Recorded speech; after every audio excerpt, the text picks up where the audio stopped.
उपराष्ट्रपति चुनाव के लिए कल यानी 9 सितंबर को मतदान होना है।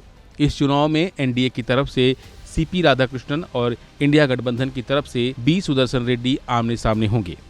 वैसे तो भाजपा के नेतृत्व वाली एनडीए उम्मीदवार की जीत लगभग तय मानी जा रही है, लेकिन इंडिया गठबंधन भी इसमें पूरा जोर लगाए हुए है। जहां कुछ दलों ने अपना रुख स्पष्ट कर दिया है, वहीं कई सांसद ऐसे हैं जिनका रुख अभी स्पष्ट नहीं है। वहीं इस बीच उपराष्ट्रपति चुनाव के लिए मतदान प्रक्रिया के संबंध में विपक्षी सांसदों ने संसद के सेंट्रल हॉल में मॉक पोल सत्र में भाग लिया।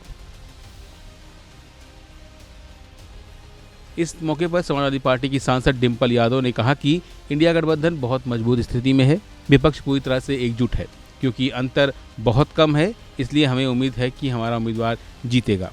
इस दौरान डिंपल यादव ने कहा कि इसीलिए मॉक ड्रिल कराई गई है ताकि किसी भी तरह की गलती वोटिंग में संभव न हो। बहुत अलायंस और मुझे लगता है कि चैनमारी के बारे में तो कह नहीं सकती हूँ, लेकिन आप चाहते हैं कि हमारा एक लेकिन क्या विपक्ष का खेमा जो है वो एकजुट रहेगा? पूरा एकजुट रहेगा और बहुत ही आप देखेंगे क्योंकि अंतर बहुत कम है, तो हमें उम्मीद है कि हमारे जो प्रत्याशी हैं, क्योंकि विप नहीं होता है, इसमें कॉन्शियंस पे लोग वोट करते हैं, तो आपको लगता है क्रॉस वोटिंग की संभावना अक्सर बनी रहती है ऐसे इलेक्शन में? फिर इसीलिए मॉक ड्रिल कराई गई थी जिससे कि कोई भी संभावना गलत वोटिंग की ना हो पाए। फिलहाल राज्यसभा में 239 और लोकसभा में 542 सांसद हैं। ये सभी वोटिंग के लिए योग्य हैं। इस तरह कुल वोटर हो गए हैं 781 और मेजॉरिटी पाने के लिए जरूरी वोट चाहिए 391। फिलहाल एनडीए के पास कुल 425 सांसद हैं। इस तरह बीजेपी के उम्मीदवार की जीत तय है। एनडीए के सांसदों के साथ साथ जगन मोहन रेड्डी की वाईएसआर कांग्रेस के 11 सांसद भी बीजेपी उम्मीदवार के पक्ष में वोट डालेंगे।